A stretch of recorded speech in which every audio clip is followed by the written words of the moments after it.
나 된 것은 하나님의 은혜. 예, 인정하십니까? 예, 오늘 말씀의 요절은 10절입니다. 다 함께 읽어보겠습니다. 네, 시작. 그러나 내가 나 된 것은 하나님의 은혜로 된 것이니 내게 주신 그의 은혜가 헛되지 아니하여 내가 모든 사도보다 더 많이 수고하였으나 내가 한 것이 아니요 오직 나와 함께 하신 하나님의 은혜로라. 하나님 아버지 감사합니다. 부활절을 이렇게 맞이해서 참 부활 말씀을 듣고 또한 부활 찬송을 드리고 참 부활의 증인으로 주님 앞에 서게 하심을 감사합니다. 주님, 이 시간 부활하신 예수님을 우리가 다시 만나고 목격하고 경험하고 증거하는 시간 되도록 도와주시기를 기도합니다. 성령께서 함께하여 주옵소서. 감사하며 예수님의 이름으로 기도합니다. 아멘. 바울뿐만 아니라 예수님의 12 사도들이 전한 메시지의 핵심은 그리스도께서 다시 살아나셨다 하는 것이었습니다. 우리가 사도행전을 이제 공부하고 있으니까 잘 볼 수 있습니다. 베드로의 설교의 중심이 뭐였는가? 우리 계속 보고 있어요. 예수님의 죽으심과 부활을 메시지의 중심으로 삼고 있다 하는 거 배우고 있습니다. 나중에 바울도 예수님의 부활을 메시지의 중심으로 삼고 있는 것을 보게 될 것입니다. 그들이 예수님의 부활을 열심히 전한 이유가 무엇입니까? 2절 말씀에 보면 너희가 만일 내가 전한 그 말, 그 부활의 복음을 굳게 지키고 헛되이 믿지 아니하면 구원을 받을 것이기 때문입니다. 그런데 이 고린도전서를 받는 고린도 교회 성도들 중에는 부활을 믿지 않는 사람들이 있었습니다. 교회 나오고 예수님 믿는다고 하면서 부활이라는 것은 없다고 생각한 사람들이 있었다는 겁니다. 이것은 비단 고린도 교회만의 현상은 아닙니다. 우리를 한번 돌아볼까요? 예전에 미국에서 그런 조사를 했다고 합니다. 길 가는 사람 붙들고 당신은 크리스천입니까? Are you Christian? Yes.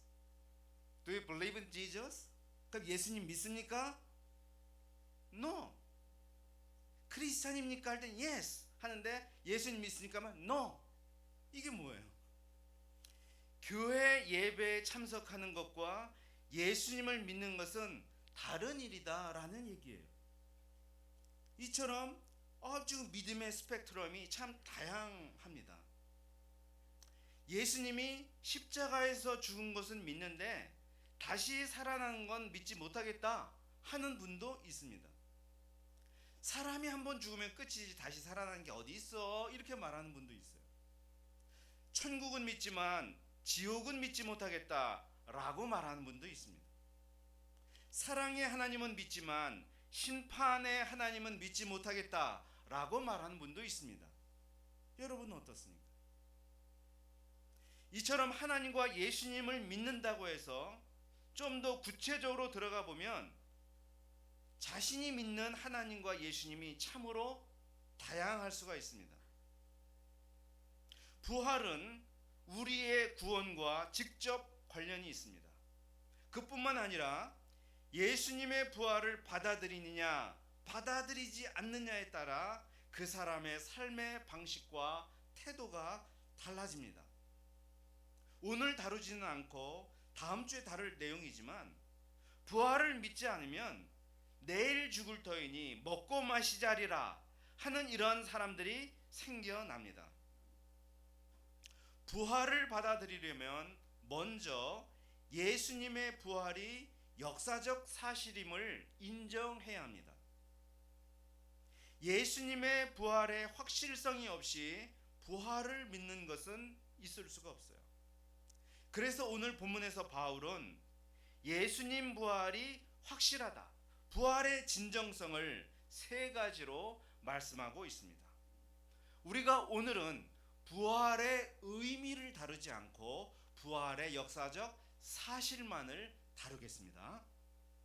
첫째, 예수님의 부활은 성경이 지지하고 있습니다. 3절과 4절을 다 함께 읽어보겠습니다. 시작.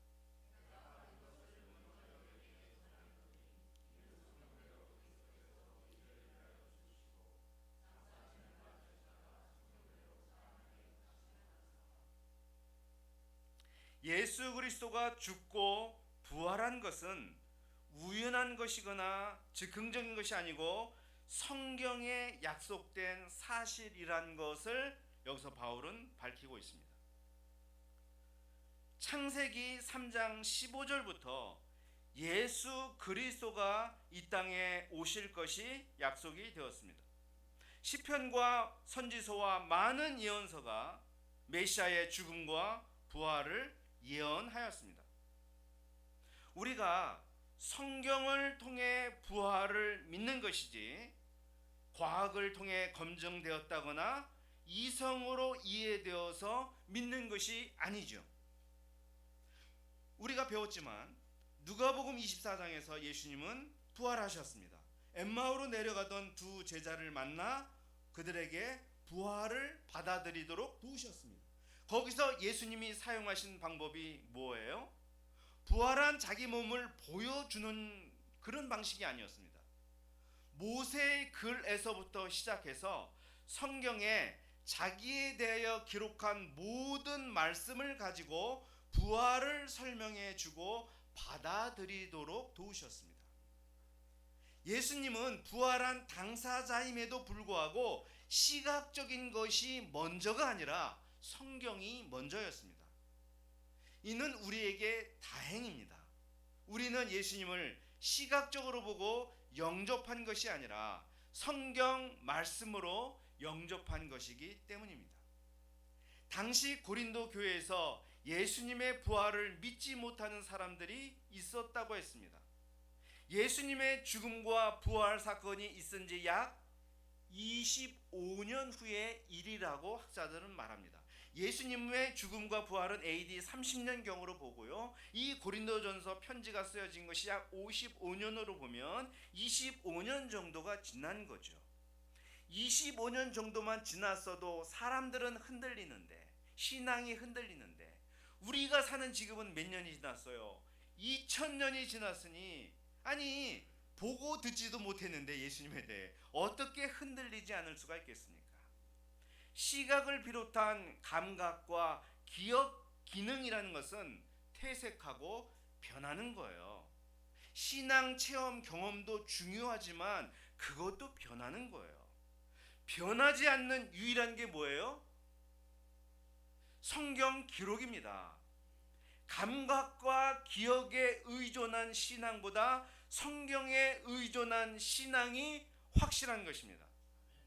바울은 예수님의 부활을 2000년여에 걸쳐 기록된 이 성경이 지지하고 있다고 말씀하고 있는 것입니다. 두 번째, 예수님의 부활을 목격자들이 지지하고 있다고 말씀합니다. 이제 성경을 얘기한 다음에 증인들의 목격담이 다음에 나오는 거예요.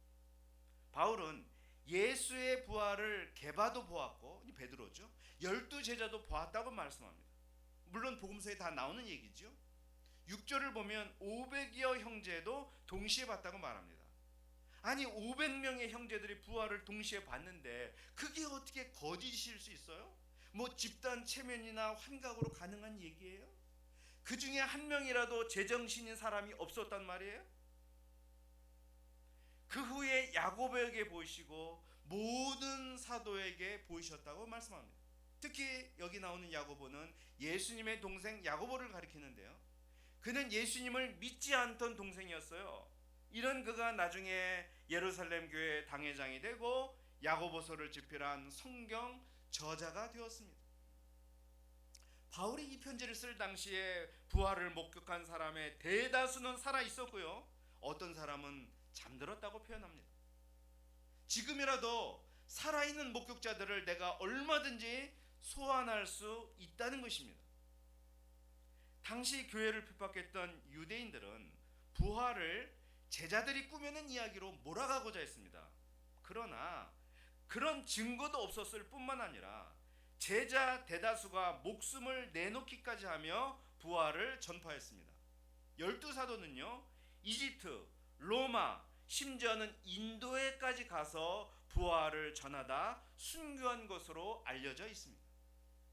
그들이 본 것이 확실하지 않다면 한 명도 예외 없이 자기들이 꾸며낸 이야기에 자기들 목숨을 건다는 게 가능한 이야기이겠습니까? 마지막 세 번째로 바울은 자신의 변화를 이야기합니다. 그도 부활하신 예수님을 목격했다고 시인합니다. 물론 그는 다른 목격자들과는 좀 양상이 다릅니다. 예수님의 부활 사건 한참 후에 그가 교회를 뿌리 뽑고자 할 때 부활하신 예수님과 원수지간으로 만났습니다.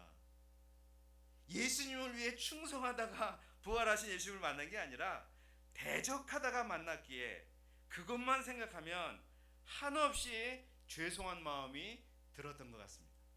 그래서 그는 맨 나중에 만삭되지 못하여 난 자 같은 내게도 예수님이 찾아와 주셨다고 말합니다. 만삭되지 못하여 난 사람이란 무슨 뜻이에요? 덜 떨어진 사람이다, 미숙하고 비정상적인 사람이다, 그런 말이죠. 그는 사도 중에 자신이 가장 작은 자라고 말할 수밖에 없었어요. 하나님의 교회를 핍박하였으므로 사도라 불릴 가치, 자격이 없다고 말합니다. 그런데 이렇게 자격이 안 되는 자신이 하나님의 은혜로 내가 나 되었다고 고백을 합니다. 내가 나 되었다는 것이 무슨 뜻일까요? 내가 나 되었다는 것, 내가 진정한 나로서 살게 되었다는 것입니다. 거짓되고 기만적이고 자존심과 허영에 부풀려진 그러한 내가 아니라 하나님이 만드신 고유한 존재 가치가 살아있는 나로서 비로소 살게 되었다는 것입니다. 내가 지금에서야 비로소 내가 있어야 할 자리를 찾게 되었다는 것입니다. 내 자리에 있을 때 편하고 생명력이 넘치고 내 기능과 능력을 최대한대로 발휘할 수가 있는 것이죠. 물고기는 물속에서 최대의 능력을 발휘하고 새는 공중에서 최대의 능력을 발휘하지 않습니까? 우리도 나의 자리에서 발휘하죠. 그걸 할 수 있도록 예수님이, 부활하신 예수님이 은혜를 주셨다는 거예요. 바울은 부활하신 예수님을 만나기 전에 잘 나가는 사람처럼 보였습니다. 가말리엘, 당대 유명한 율법교사의 문화생이었어요. 바리새인 중에 바리새인, 히브리인 중에 히브리인이었어요. 세계인이 부러워하는 로마 시민권자였어요. 그러나 그는 하나님이 약속하신 메시아 예수 그리스도를 모르는 영적으로 무지한 사람이었습니다. 그는 이것이 하나님을 섬기는 예라고 믿으면서 열심히 하나님과 교회를 대적하다 심판받을 자였습니다. 이런 그를 부활하신 예수님이 일방적으로 찾아오셨죠. 그리고 무슨 말씀을 하셨습니까? 몇 번 사도행전에 나와요. 사도행전 26장 14절에서 바울이 고백하는 말씀으로 읽어보겠습니다. 사울아 사울아 네가 어찌하여 나를 박해하느냐? 가시채를 뒷발질하기가 네게 고생이니라. 아주 특이한 표현이 나와요. 네가 가시채를 뒷발질하기가 네게 고생이니라. 이해되십니까? 가시덤불이 있는데 가시덤불을 뒷발로 계속해서 치면 내 뒤꿈치가 얼마나 아프겠습니까? 네가 지금 그런 꼴이라는 거예요. 발에 맞지 않는 신발을 신고 오래 걷다 뒤꿈치가 까지는 아픔을 우리는 다 한두 번 겪어봤습니다. 신발같이 사소한 것도 내 발에 맞지 않으면 온몸이 아파요. 바울은 자기 몸에 맞지 않는 인생의 옷을 입고 그때까지 힘들게 살았다는 거예요. 그러면 안 된다는 것을 알면서도 계속 가시채를 뒷발로 치듯 무모하게 하나님을 대적하면서 고통받는 삶을 살고 있었다는 것입니다. 그는 그렇게 살 사람이 아니었어요. 주님은 바울을 이방인을 위해 택한 나의 그릇이라고 했잖아요. 바울은 이방인을 주님께 돌아오게 하는 증인으로 살아야 할 사람이었어요. 이런 사람이 교회를 핍박하며 가시채를 뒷발질하며 지금까지 살아왔으니 얼마나 고통스럽겠습니까? 그는 예수님을 만나고서야 비로소 자기 자리를 찾고 더 이상 가시채를 뒷발질하는 그런 인생을 살지 않게 되었어요. 그는 열심히 천막 기우는 일을 부업으로 하면서 전도하는 일을 했습니다. 1차, 2차, 3차 전도 여행을 통해서 소아시아와 유럽 교회를 개척했습니다. 교회에 필요한 편지들 또한 열심히 썼죠. 그것이 오늘날 신약 성경을 구성하는 13개의 바울의 서신이 되었습니다. 그가 자기 자리를 찾았을 때 그는 누구보다 열심히 수고하며 희생적인 삶을 살았습니다. 지나친 수고가 피해의식이 되지 않았습니다. 자기가 좋아하는 일을 했죠. 할 수 있는 일을 했죠. 해야만 하는 일을 원 없이 하는 것이 수고로움이 아니었던 거예요. 그래서 그는 고백하기를 내게 주신 그의 은혜가 헛되지 아니하여 내가 모든 사도보다 더 많이 수고하였으나 내가 한 것이 아니고 오직 나와 함께 하신 하나님의 은혜라고 고백합니다. 부활하신 예수님은 한 사람 바울을 변화시켰습니다. 자기 자리를 찾지 못하던 그가 자기 자리를 찾아 일생 의미 있게 수고하며 그러면서도 겸손과 은혜가 충만한 자가 되게 하였습니다. 이게 부활이 아니면 무엇이겠습니까? 한 사람의 변화가 부활의 증거입니다. 2000년 전 목격자들도 중요하지만 지금 우리 곁에 있는 변화된 한 사람도 중요합니다. 여러분 옆에 변화된 한 사람이 있습니까? 있어요? 주변에 있어요? 보입니까? 아주 그 참 다정한 모습으로 이렇게 등을 두드려 주시고 예, 지난주에 아주 어려운 일이 많으셨나 봐요. 이렇게 어려움이 많은 사람일수록 이 부활에 대해서 감동하고 또 부활의 은혜를 많이 나누게 되죠.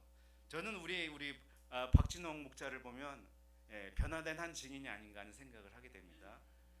일진이 거의 되었던 사람이었죠. 전교 끝에서 2등 했던 사람이었습니다. 매일 사고를 밥 먹듯이 쳤던 사람이었어요. 제가 너무 저기 하는 거 아닙니다.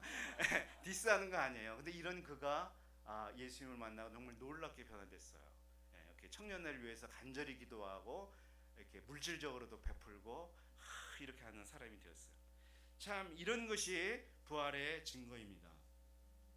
교회는 이렇게 변화된 사람들이 모인 곳이에요. 물론 인격이나 인성이 아직도 부족해요. 평가면에서 많이 떨어질 수 있지만 자기 자리를 찾아가는 분들이 모인 곳이 교회예요. 변화된 증인들이 모인 곳에는 흡인력이 있어서 그곳에 오는 자들을 빨아들이고 똑같은 변화를 체험하도록 해줍니다. 우리가 방황하는 이유가 뭔지 한번 생각을 해보세요. 내가 행복하지 않은 이유가 뭔지 한번 생각해 보세요. 돈이 없어서인가? 아니면 일을 너무 많이 해서 휴가를 내지 못해서 불행한 것인가? 근본은 그게 아니에요. 내 자리를 찾지 못했기 때문이에요. 내가 아직 내가 되지 못했기 때문입니다. 창세기 1장이 생각이 납니다. 하나님이 뭐라고 하셨냐면 천하의 물은 한 곳으로 모이라고 했어요. 하늘에는 새가 나르라고 하셨고요. 바다에는 모든 물고기를 두셨습니다.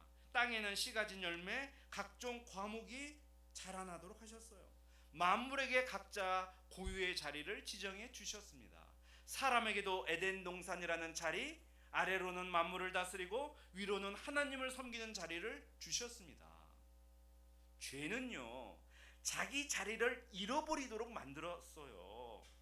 인간으로 태어났지만 인간답게 살지 못하게 만든 게 죄예요. 우리는 나라는 존재로 태어났지만 나답지 못한 채로 살아왔던 겁니다. 이런 우리에게 부활하신 예수님이 찾아오신 겁니다. 그리고 은혜를 부어주셨어요. 그 은혜가 헛되지 않아 내가 나 되도록 해주고 계십니다. 저의 지난 인생을 돌아봐도 그래요. 제 인생도 내가 BC와 AD로 나눈다면 어떻게 나눌 수 있을까? 나로 태어났으면서도 나로 살지 못했던 시간과 나로 살게 된 시간으로 나뉘어질 수 있지 않는가 생각을 해보게 됩니다. 나로서 살지 못했던 이전의 시간들, 그런 거예요. 사람들의 평가와 이목에 매여서만 사는 거예요. 다른 사람의 말에 크게 흔들리고 상처받으며 사는 거예요. 가면을 쓰고 사는 거예요. 역사의 성장과 성공에 집착하며 사는 거예요. 과정보다 결과를 중시하는 거예요.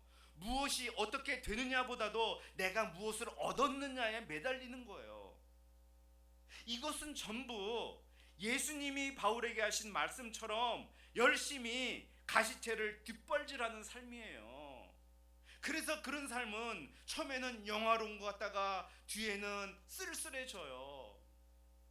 무대 위에서 온갖 스포트라이트를 받으면서 좋은 것 같다가 나중에는 연극이 끝나면 쓸쓸해지는 것처럼 그런 삶은 쓸쓸해져요. 그러나 우리에게는 부활하신 예수님이 찾아오셨고 말씀을 통해 부활을 영접하도록 도와주셨습니다. 우리에게 주신 주님의 은혜가 헛되지 않아서 저는 스펄전답게 살아갈 수 있게 되었고 여러분은 여러분답게 살 수 있게 되었습니다. 우리 각자를 나답게 살게 해주신 하나님께 감사와 찬양을 드립니다. 우리 교회가 하나 된다는 것은 획일적이 된다는 말이 아니에요. 자기 자리를 찾아가 자기로 살아간다는 것입니다. 퍼즐 조각이 자기 자리를 찾아가야 퍼즐은 전체적으로 통일된 하나의 그림이 되잖아요. 바울은 12사도들과는 여러모로 달랐습니다. 그러나 부활하신 예수님이 찾아오신 것은 같았고요. 그에게 전해진 부활 복음은 같았습니다. 그들은 같은 부활을 전했고 고린도 교회는 그렇게 부활 복음을 받아들였던 것이죠.